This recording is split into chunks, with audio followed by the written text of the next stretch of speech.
purposes of the operation, the planning and everything, our counterpart with the CID, we had met at National Security, we planned together, we executed the exercise together. Indeed, going forward, the Economic and Organized Crime Office and that of the CID, we have mapped out strategies that the two of us, that is the CID and then EOCO, we should work more closely than before. And this is just the beginning of one of the steps or one of the projects that we have embarked together.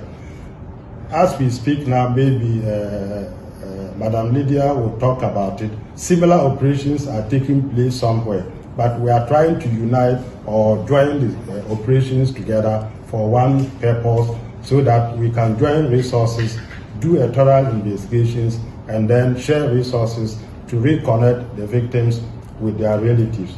So I'll just pause